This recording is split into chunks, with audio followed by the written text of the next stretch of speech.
Melissa Valito is the leader of Florida Teen Safe Driving Coalition and the state coordinator for the Florida Students Against Destructive Decisions, SAD.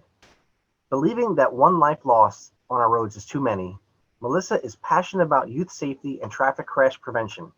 In her capacity of leader for the Florida Teen Safe Driving Coalition, Melissa works to grow the coalition with important stakeholders while also implementing the strategic plan and objectives set forth by the Florida Department of Transportation. She works to plan and implement projects and programs that seek to reduce/eliminate teen driver crashes, fatalities, and serious injuries, with the goal being to achieve zero road deaths or Vision Zero. For Florida, SAD, she works with the National SAD Office to push out programming and activities that empower, engage, mobilize, and change behaviors of teens in Florida and encourage them to avoid destructive decisions. She holds a bachelor's degree in marketing from Florida State. Go Noles. In her spare time, Melissa loves to garden vegetables, cook new recipes in her Instant Pot, and spend time with her beloved golden retriever, Jake. Welcome, Melissa. Thank you so much, Eric. And thank you to everyone that's able to join us virtually here for the PTA conference. I am super excited to present to you all. And without further ado, I'm going to pull up my screen and we will go ahead and get started. I'm going to be talking to you today about a very important topic, everyone, which is teen driver safety. So first of all, I, as Eric mentioned, lead the Florida Teen Safe Driving Coalition. And the vision of the coalition is to support and expand a culture of teen driver safety. So overall, our mission is to engage, educate, mobilize all members of the community to work together to develop safety programs, practices, activities, all working to reduce traffic fatalities, serious injuries among teen drivers. Additionally, I also lead Students Against Destructive Decisions, which stands for SAD. SAD's mission is a chapter-based organization, and its mission is to empower young people to successfully confront the risks and pressures that challenge them throughout their daily lives. So it's founded on 4 separate tenets, which is to empower, engage, mobilize, and change. And overall, SAD was founded under the principle or philosophy that young people, empowered to help each other, are the most effective force in prevention. So if you're anything like me, you might be asking yourself, well, why? Why should we focus on traffic safety? Why are we focusing on traffic safety? And the reason is because traffic crashes are the leading cause of death among teens and young adults aged 14 to 19. The thing about this is that these deaths are preventable. And there are 4 factors that we're going to talk about today that really can affect or help prevent these tragedies from taking place. First and foremost, we talk about education. So of course, with any education, you can help inspire change. If you know the risks, you're better able to respond. But among teens, and especially from a driving situation, better decision-making is a key component to preventing tragedies on the road. In addition to that, more experience behind the wheel. And so unfortunately, this is something that usually only comes with time and practice. It's not something that you can just get right off the bat, but by having more experience behind the wheel, you have the ability to significantly decrease a teen driver's risk on the road. And then the last thing, but certainly not the least, and arguably one of the most important, is going to be positive parent and caregiver role modeling while driving. So we're going to focus a lot on that and how you as parents have the ability to help increase the safety that your teen driver has on the road and really role model that good behavior that we want them to role model when they're alone. So like anything, I kind of like to identify the scope of the problem. And so what you're looking at here is 2 different graphs, and these are showing you the fatalities and serious injury rates among teen drivers in Florida from the years 2014 to 2018. And the reason that we're looking at those dates, this is actually the newest data that we have. Teen driver data is usually pretty far in arrears because we have to wait for the data to the whole year to end before we can begin analyzing it. So this is actually some really recent data. But the real big takeaway that I want you to see when you look at this is that teen drivers were involved in over 250 crashes that resulted in fatalities. And this is usually on average per year. And that accounts for 24% of all fatalities on our roads. That's a huge number. That's a quarter, as I'm sure you are astutely aware to tell, but that's a large number. But more than anything else, I'd like to help put a face to who some of these people are. And part of the reason that I do what I do is because I was personally affected. The reason I'm so passionate about preventing other teens from dying on our roads is because my stepson, Anthony, was killed by a distracted driver. And so I like to bring him up because I think it's important to not only put a face to some of these statistics, but to bring attention to the fact that the person that killed Anthony, I believe, did not wake up that day knowing that he was going to cause a tragedy. He was doing something that he had probably done many times before and never experienced any negative consequences for. But the day that he picked up that phone and instead of paying attention to driving, chose to look at whatever was on that phone, Anthony paid for that with his life. And so I think the important takeaway, and the one that I want us to carry with us as we go through this presentation, is that we all have the power to make smart and safe decisions while driving. And so it's with that I want to kind of carry us to the next part of the presentation, which really sets a tone, which is, when do you think your child starts learning to drive? And of course, if we were in a face-to-face setting, this is something that, in a room, most parents would be raising their hands. I know the answer. The answer is 15. They start learning to drive at 15. That's when they get their learner's permit. The truth is actually that they begin learning to drive the second that you turn that car seat around. That's when they're watching your every move. They're looking at what you're doing and they're using that information to determine, okay, mom does this while she's driving. It must be something that's safe. Dad uses his phone and also looks at the road. We've never crashed. This must be okay. And so the real takeaway here is that parents are the #1 influencer. And this is proven time and time again. And so when we've surveyed 2 different surveys, 74% of teens say that their parents are the leading influence on their decisions about drugs and alcohol. And 41% of teens say that their parents continue to engage in unsafe driving behaviors like texting, even after their teens ask them to stop.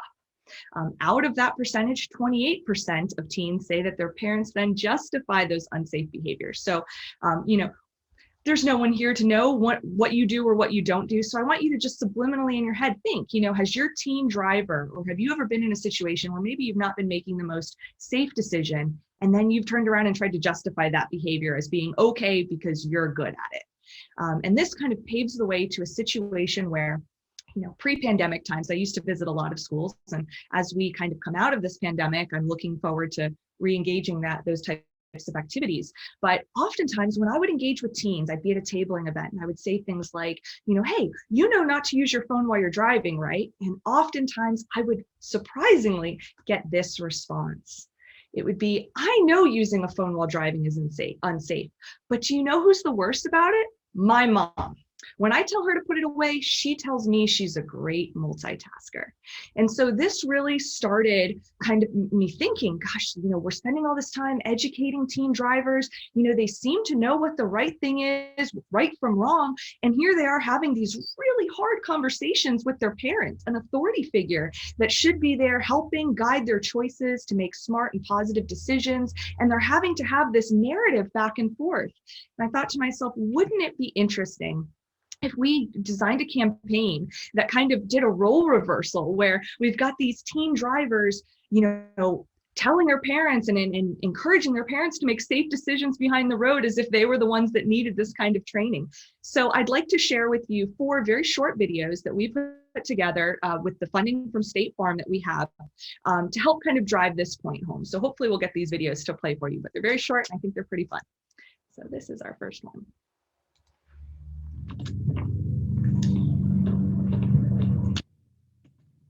And where were you? Hey, sweetie. Was just having lunch with Kathy. Take a seat. Dad, you too. But I didn't do anything. Sit. Mom, you've got to stop texting when you drive. I don't text. I saw you on your phone. Oh, well, Sarah had posted a photo. You know how they were at the resort in Antigua? Driving distracted is just as bad as when you're drunk. And Dad, you need to get off your phone at red lights. Honey, the car's not even moving. And it keeps not moving when the light turns green. It's selfish, and it creates a dangerous situation. You guys raised me better than this. Let's turn off the phones when we're driving, okay? Okay.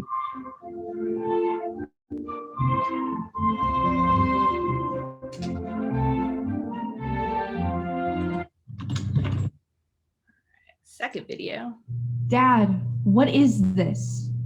Well, that's just, it looks like... It looks like you're taking selfies while driving. Not while driving. I might be in the car, but... Hey, what's up, guys? I'm stuck in traffic on the way to work, and I figured I'd do a quick post to give you all some love. Remember to like and Dad, follow. this is unacceptable. Your mother liked it. Driving distracted is just as bad as if you were drunk.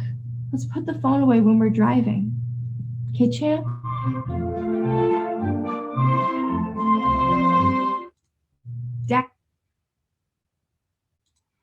So I was thinking we should do this new trend where you take the wheel with one hand and I dance and your other hand will be like my third hand. That sounds like you're not thinking. Lighten up, Katie. TikTok is lit. Plus it's trending. Let's do it. Mom, let's do this trend where you pay attention to the road. Is that a new one? Let's make it a trend.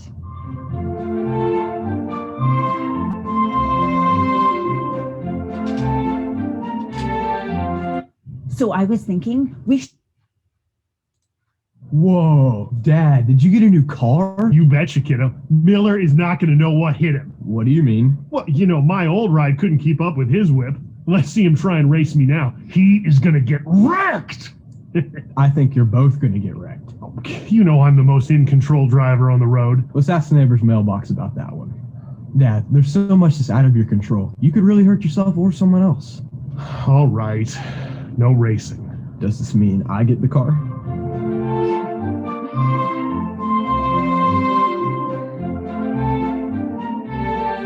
So we really focused on trying to make these campaigns very fun and engaging to a teen audience, because my core person that I'm trying to motivate and influence is a teen driver. But I've realized that the scope of who we have to get involved in this conversation is the parents. So I'm really hoping that today, as we go over some of the things that we have to go over about teen drivers, that you're keeping in mind how much of an impact and how much your decisions and your behavior has the potential to impact positive decisions that your teen will later make when they become drivers. All right. So teens who say that their parents set rules and monitor where they are going and with whom in a helpful, supportive way are half as likely to be in a crash and 70% less likely to drive intoxicated than teens who describe their parents as being less involved. And so I want that to kind of set the stage as we go over to our next topic, which we're going to try to figure out, what kind of parent are you? So we're going to look at 4 different parenting styles. And as I'm going through these, just think in your head, like, does this fit you? Is this how you operate? So we first have the permissive parent. So this is the type of parent that's highly supportive, makes a few rules and trusts rather than monitors. So they're likely to say something like, I trust you'll do the right thing. We then have the authoritative parent. So this is a parent that's highly supportive, closely monitors, and sets rules. So this is going to be a parent that says something like, I care and I give you the freedoms you earn, but for safety related issues, you'll do as I say.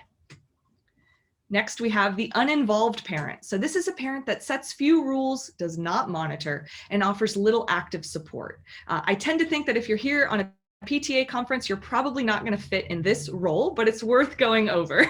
So this is going to be the parent that has the style that's more like, kids will be kids, you'll learn from your mistake. So very kind of dismissive. Lastly, we have the authoritarian parent. So this is the parent that sets many rules and closely monitors, but does not offer any support. And so this is going to be a parent that's likely to say something as, you'll do as I say.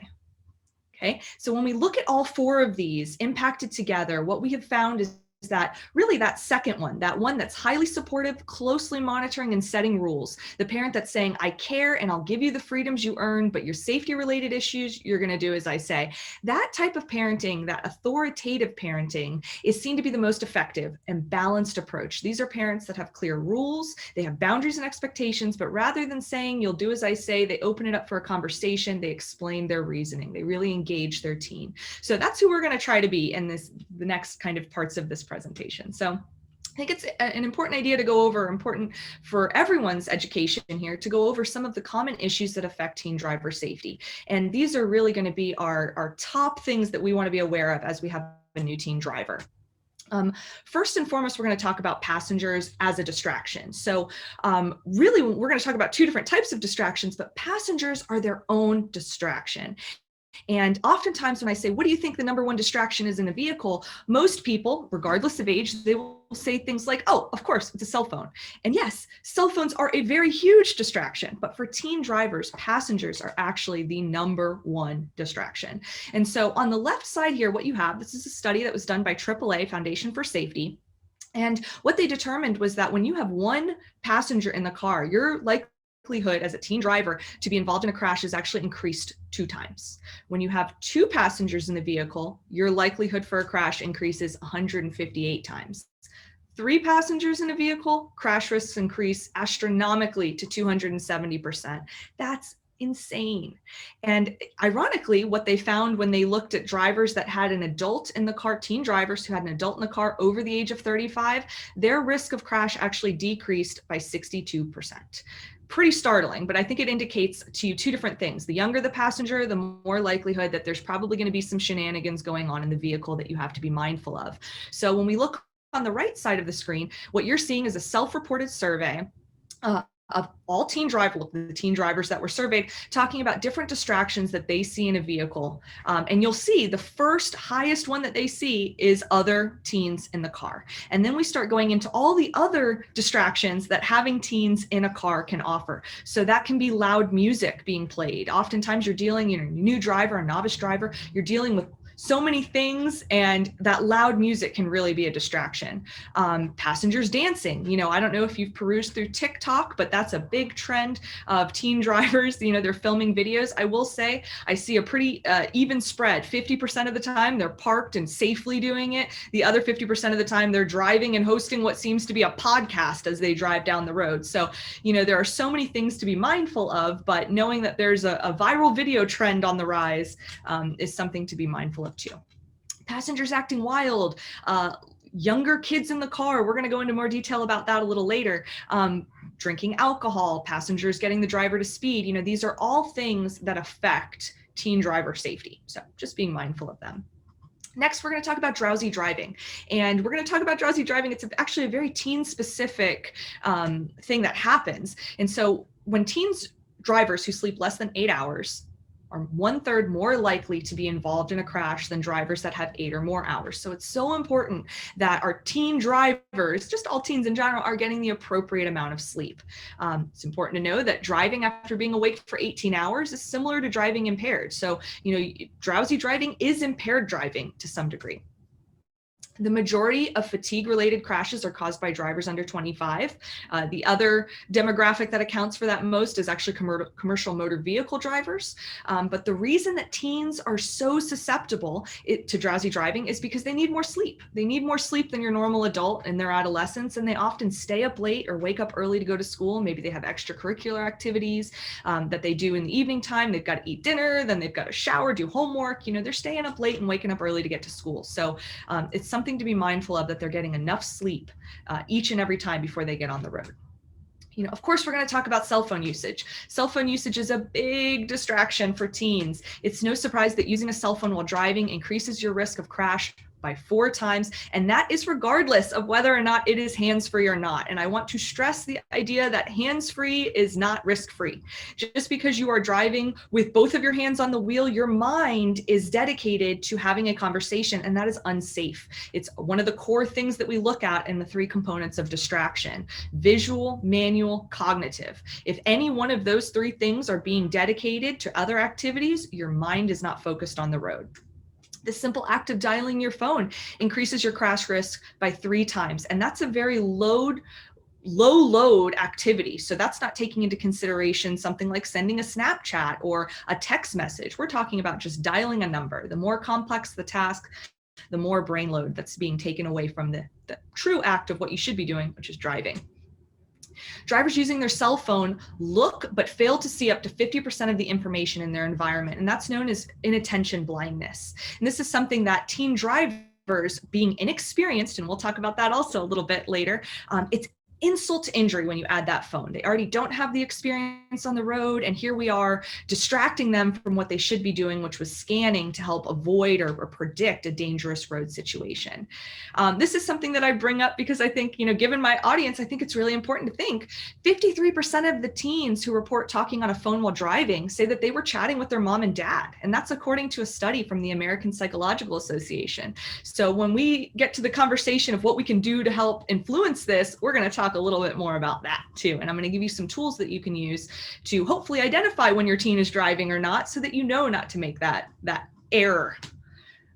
Okay, we're going to talk about lack of seatbelt use. Unfortunately, teens have the lowest seatbelt use of any age group. So they generally have about a 76% adoption rate. In the state of Florida, when we look at all licensed drivers, we tend to have a 92, somewhere between 91 to 92% adoption rate, meaning 91 to 92% of all of our licensed drivers are buckled up. But when we segregate it down to just the teen drivers, we're really only getting 76% of them to buckle up. You might think, oh, that's not so bad. But in the end, 2/3 of teens that die in crashes were not wearing a seatbelt. Could their life have been saved if they had just done that one simple act of buckling up? We're not going to know. I mean, I think that it's a really important message to send to them that just that one simple step is only going to help you. I bring up the statutes here down below, that picture that you see off to the left. You know, why else should you buckle up? Because it's the law. Florida law stipulates that every occupant 18 and under, doesn't matter, 18 and under, doesn't matter where you're sitting in the car, you must be wearing a seatbelt if you are 18 years of age or younger. Every driver and front seat passenger must be wearing a seatbelt. So all this is saying is that there's really no law in the back seat for people over the age of 18. But I bring that up. Some might say, well, why are you telling people that? Well, the reason I'm telling you that, and the thing that I think you should be mindful of, is that people in the back seat, while legally not required to wear a seatbelt, are still projectiles in a crash. So if something were to happen and you're buckled up in the front seat, but your backseat passengers are not buckled up, they create a danger for everyone in the car. And the same can be said for unsecured cargo too. Alcohol and drug use, you know, this is a really prevalent teen conversation. You know, they're just coming into their own, they're starting to get their own freedoms, they're starting to try things. And what we find is that teens report drinking more when they have a parent that allows them to drink. And so I'm not pointing any fingers. A lot of this is really just, I think if you're educated and you know what some of this data shows, you may be more likely to make an informed decision about how you want to parent your child. Parental disapproval of underage drinking and a teenager's close relationship to family can help reduce the likelihood of alcohol consumption. When you have clear family rules on the consequences of drinking and driving or riding with an impaired driver, your teen will know what their expectations are, what you expect from them. And something that's kind of a new rising trend that we're seeing as medical marijuana has now become legal in Florida. And I've got a spoiler alert newsflash for you, it is going to be recreationally available too. It's just a matter of time. So us in the traffic safety world, we are already preparing to how we can educate teens, parents, and everyone on some of the dangers that go along with consuming marijuana and driving. And so the attitudes right now from teens, if you were to ask not every teen, but you know, some teens, what they'll tell you is that they think marijuana is not unsafe to consume and drive. In their mind, what I have heard from them is that it makes them a safer driver. It causes them to drive slower. They're more able to be calmer, not as anxious as they're driving. You know, this is just a myth. This is not truth. This is not fact. It's not founded in anything notable. And when we look at the data, when we look at the statistics, we know that consuming marijuana, consuming alcohol, it reduces your attention span, it reduces your ability to react to situations. It's altogether not a good situation. So just wanted to give you a little background on some of that as it concerns teens and driving. So inexperience. This is a big factor. And when we look, I want to start with the graph that we see in front of us right now. So what you're seeing is, of course, less experience, more risk. On the left side, you're seeing crashes. This is the number of crashes. At the bottom, we're looking at that over a series of a year, so month by month. And you're kind of looking like right at the beginning when they first get their license, look at their likelihood to be involved in a crash. It's huge. It's the highest out of all of it. And then it goes down and it goes up and it goes down and it goes up. And so each teen is different. And so each teen kind of gets their footing a little differently as they drive. And what you're seeing here, the reason that this graph is kind of blipping up, down is that these are different drivers being more confident as they drive. And as they get more confidence, they're starting to push boundaries. They're starting to, you know, get a little lax on some of their safety habits, and they're getting in crashes. But the overwhelming majority, 75% of teen driver crashes are due to a critical error. There are 3 errors that are accounting for nearly half of these crashes. First and foremost, lack of scanning needed to detect and respond to hazards. So I want you to think of yourself as an experienced driver. We've all been there. We've been driving down the road and you're in 3 lanes of traffic and you see that one driver who like aggressively gets on the tail of the driver to your right. And then all of a sudden they jerk the wheel over and they cut you off. You knew that was coming. You knew it was coming because you've been driving for 20 years. You've seen this before. You've been cut off before. You know what the tenets are of that. Or maybe you see a mother at a crosswalk with a small child by the hand and you see that up ahead. Your experience might say, hey, I know kids can sometimes dart off. I might want to, exercise some caution as I'm traveling through this intersection, making sure that I'm paying full attention. Teen drivers don't have that experience. They don't have that those references to go off of to make sure that they're continuing to absorb all of this. In fact, they're just getting used to all the things going on with driving to begin with. So they are in information overload. And as a result, they tend to scan the road less and they're less likely to identify hazards.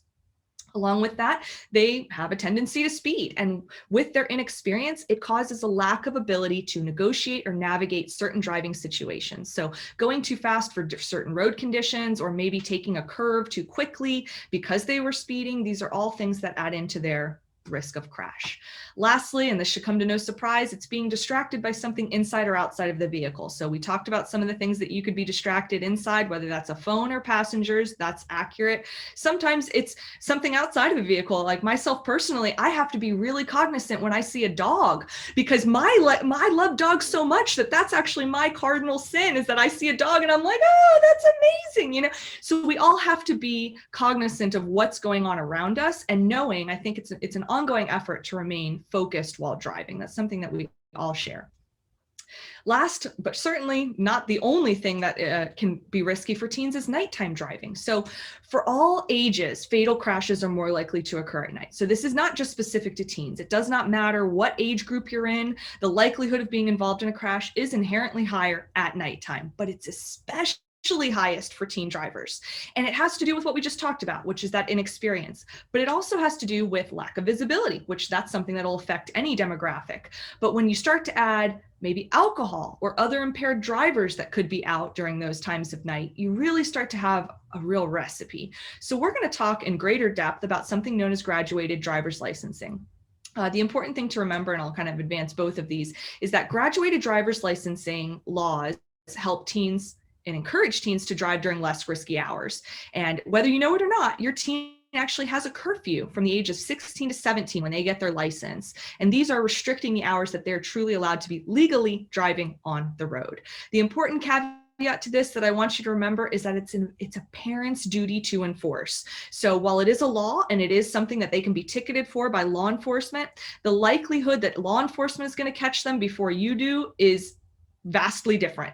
So I like to phrase it that it's really a parent's duty to know that this is something that exists, that this is a law applicable to teens. And toward the end of this, I'm going to give you a ton of resources that'll help you remember what all of this is. So in depth, we'll go over what is graduated driver's licensing. Admittedly, it is not the sexiest of teen driver safety topics, but it is a very necessary one. It is the one that is the most proven and effective to reduce those crashes, serious injuries, and fatalities. And because of that, we push it. We know that it's an important thing. So let's look, when your teen is 15, this is the minimum age requirement for getting a learner's license, right? So this is actually when they're legally allowed to finally get that permit that allows them to drive. So when you have a learner's license, a driver must always have the teen with the learner's permit must always have a driver who's licensed 21 years and up in the front passenger seat. That's what the learner's permit law stipulates. During the first 3 months of having that learner's permit, the learner's permit driver is only allowed to drive during daylight hours. So when it's nighttime, no driving, doesn't matter. After 3 months, their hours are extended to 10 p.m. So they have that learner's permit. They've had it for 3 months. They've been practicing with you, a licensed driver over the age of 21 in their passenger seat for at least 3 months. They're now allowed to drive up until 10 p.m. They must hold this permit distinction for at least 12 months and be conviction free. So you may or may not be familiar with that, but this is going to set our tone for the next stage, which is when they get to be 16 and 17. So once they receive that operator's license, they're only allowed to drive based on their age. So there's a timing per each age. So once they're 16 with that operator license, they're only allowed to drive from 6 a.m. to 11 p.m. at night. At 17, they're only allowed to drive between 5 a.m. and 1 a.m. So they gained an hour in the morning and 2 hours at the nighttime that they're now able to be legally on the road. The only exception to this, 16 and 17, would be if they're accompanied by a licensed driver over the age of 21 in the front passenger seat, or if they are traveling to or from work. So this is really an important caveat to have, but something that I think, and I'll drive it home when we get to the last part of it, but once they're 18, they have an operator's license, there is now no further restrictions. They're able to drive freely and do what they want. Now, should they be driving freely? That's something that I think each person should probably identify based on the situation. But of course, at 18, we now deem them adults and able to make their own decisions. So here's the case for GDL. I once heard someone on our coalition, a coalition member that we have, she said when her teen was learning to drive, she actually used GDL as a way to set a curfew. She'd say things like, hey, it's the law. You have to be home prior to 11 p.m. And I thought that was a really clever usage of GDL. I mentioned it to you just a second ago to say it's the #1 proven and effective tool to help reduce those crashes and serious injuries, fatalities.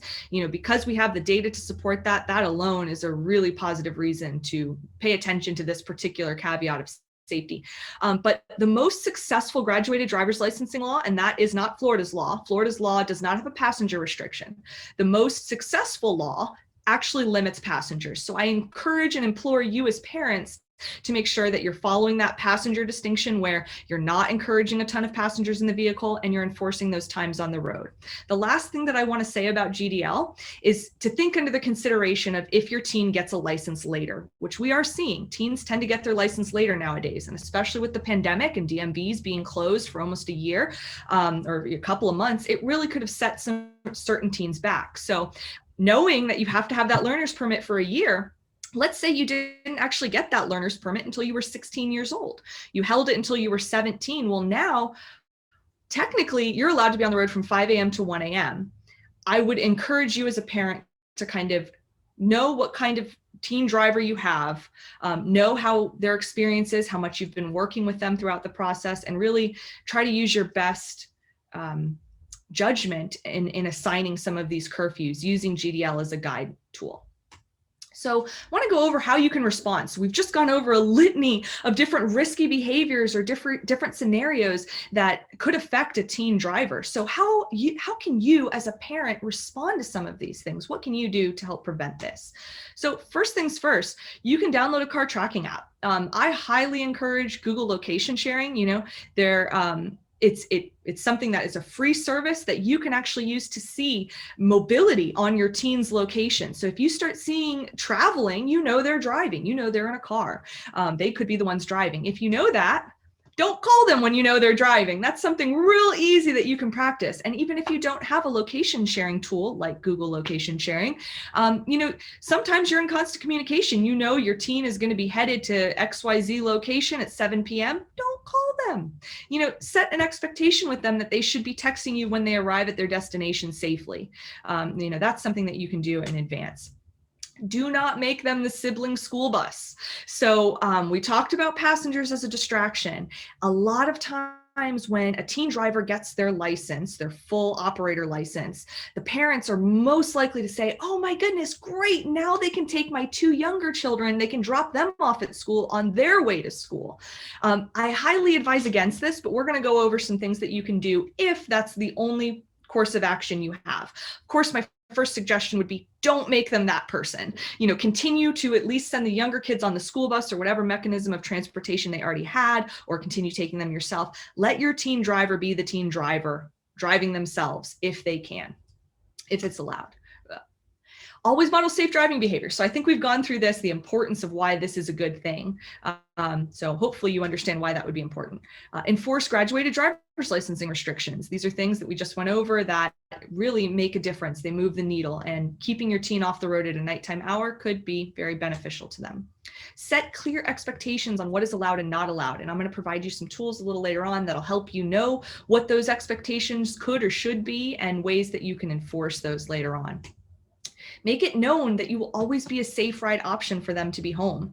I think a little while back when we were looking at the alcohol slide, there was a statistics on there. 87% of teens say that they would get into a car or drive because they thought that if they called their parent, they would get in trouble for drinking underage. This is something that you can very clearly set the understanding. I'd much rather have you home. We'll deal with what the situation is when we get to it, and we'll take it on a case by case, but know that you will never be in trouble. In fact, I will reward that behavior positively, knowing that you used me as the safe ride rather than taking the risk. Continue to ride with them frequently, even after they get their license. So just because they're licensed doesn't mean that now they're out on the road and they know what they're doing. Continuing to ride with them is always going to ensure the safest ride. Remember, you are the parent, you make the rules. So this is something that I think once a teen gets their license, they're starting to get a little older, don't be afraid to say, hey, look, I'm paying the insurance, or I'm paying for this car. This is a privilege, not a right. Don't be afraid to kind of go through that exercise with them. So we're going to talk about setting expectations, consequences, and what I like to call lying in the name of safety. And so I think it's really important that you make sure your teen knows what you expect and what it means to be a safe driver. So I'm going to show you a couple slides over a parent-teen driver contract that's really going to help identify what those expectations should be and what corresponding consequences would be. So it's important to also assign specific consequences if unsafe or unapproved behavior has been engaged with. So maybe they had more passengers, maybe they texted while they were driving, whatever the case is, maybe they got bad grades, whatever that consequence should be, make sure you've identified it and you enforce it in the end if needed. That's going to keep an accountability with your teen driver. So work with your teens on ways they can respond to peer pressure and unsafe driving situation. I do have a tool that will help you start the conversation and help you do a little bit of role playing with your teen. But the thing that I find most important about this aspect is for you to sit with your teen and really kind of carve a plan out based on their personality. So every teen is different. They might treat a situation differently. You want to make sure that they know how to respond in an authentic way that's authentic to them. So we have tons of areas of content that we focus on, but I'm only going to go over a couple that pertain to you in a helpful way. So I'm sure you can read in front of you kind of the various areas that we touch. But in order to kind of help you remember what the facets of GDL are, we've created a visor sticker that's also available in a magnet form. These are all free resources, and you're going to get my email address at the end of this presentation. If you see anything here that you'd like, I would be so happy to mail as much of these out to you as you would like, or make sure that you have enough to populate your school or help increase safety in your home environment. So this goes over GDL again. It can be put on the visor, it can be put on your fridge just to kind of keep it there. We have a rack card that goes over just a tip sheet. On the back of it, it goes over various teen-related statutes. A lot of teens find this interesting. I think that they don't know what statutes affect them or not. So this kind of helps the ones that want to really do some data mining kind of understand where the law sits. We also have an impaired driving parent guide. This is a brochure. It looks a little strange when it's flattened out like this, but it goes over how to talk to your teens about drugs and alcohol. So this includes conversation starters. It includes some facts on the problem itself, ways that you can have that conversation in a way that doesn't ostracize them or turn them away from the topic. So a really helpful guide. And this was created in partnership with MAD, who's a very trusted partner on this subject. Speaking with your teens about alcohol. So this goes over on other various stats, ways that you can get out of the situation. And this is a guide meant for parents. We have a teen drinking and marijuana use guide, follows a very same format. A lot of the documents that you're going to see, very educating you on what the problem is, and then providing you some sort of solution in order to either prevent that situation or get out of that situation. I really like this one because I think it focuses on a lot of really great tools that are great for any, whether it's drinking or marijuana, making a pact, getting a safe ride home, lying in the name of safety being a core component of this. We have a distracted driving rack card. This can go over the various components of distraction, some facts, and again, what you can do to prevent that distraction. So sometimes it's as simple as setting that GPS before you leave, concentrating, slowing down, various things that you can do. Aggressive driving and road rage. Again, this is what it's about. This is how you can not engage. If you're ever faced with an aggressive driver on the road, how can you respond in a safe way? We have a do not disturb card. So whether you have an iPhone or an Android, setting that phone to do not disturb, if you need help doing that, we have a tip card to help you. This is a really important piece. This is our safe driving guide for teens and parents. And this is what I consider our cornerstone piece. If I were going to send you one piece of material, or if I wanted you to read one thing, it would be this folder. And we've dedicated it into two separate sides. You've got a teen side and a parent side. Once you pull out all the leaflets inside the folder, there's actually a driver log behind there that can help categorize the different hours and times you drive with your teen and different conditions, making sure you're hitting all of them.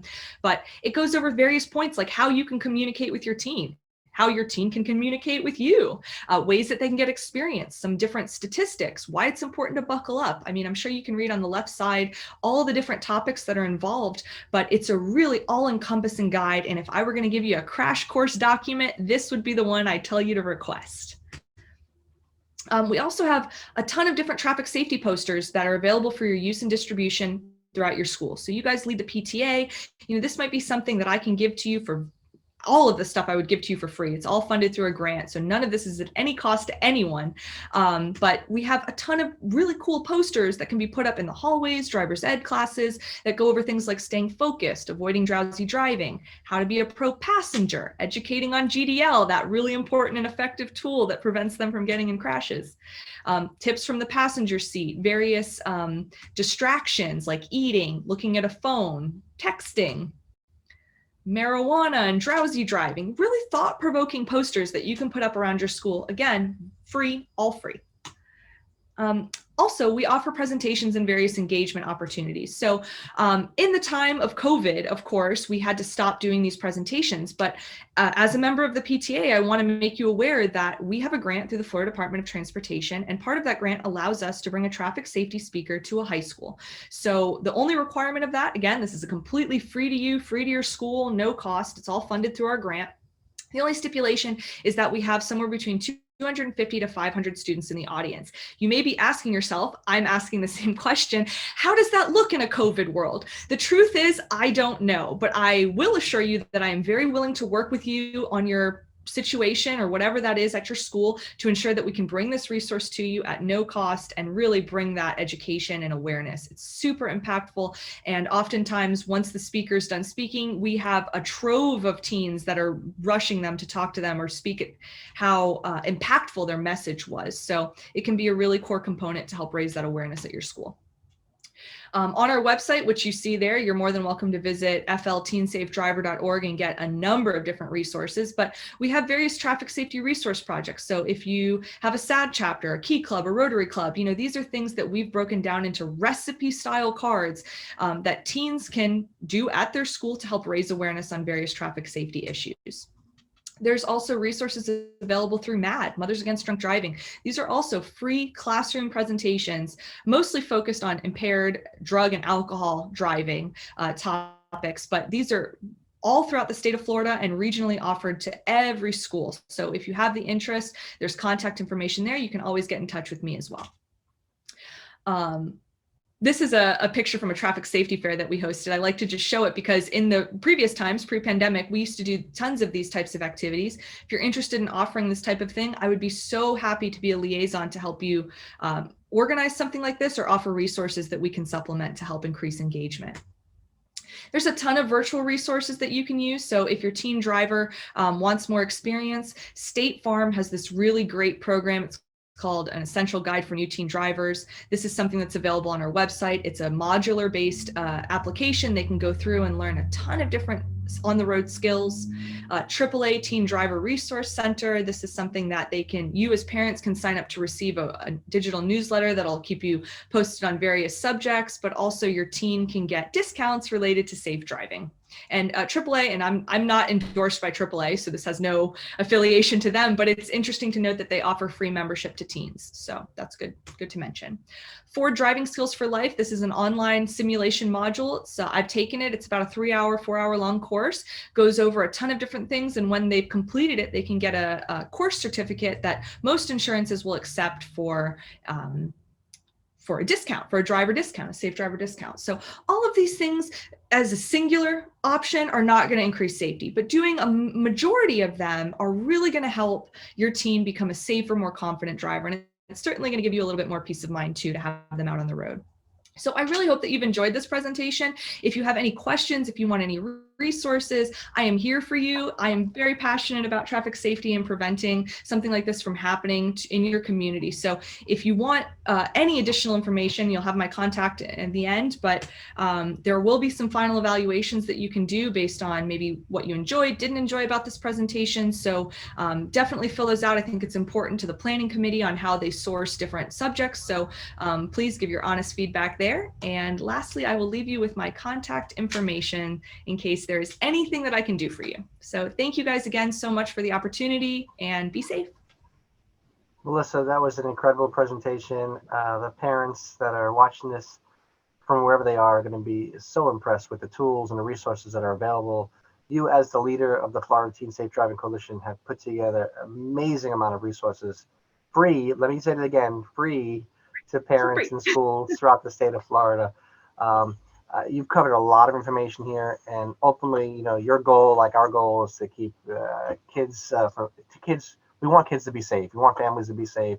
We want to reduce the number of fatalities, the number of teen crashes in our state, and keep our roadways safe. So I appreciate all the hard work you do daily, weekends, nights, to keep the Florida safe for our teens, for our parents, for our families.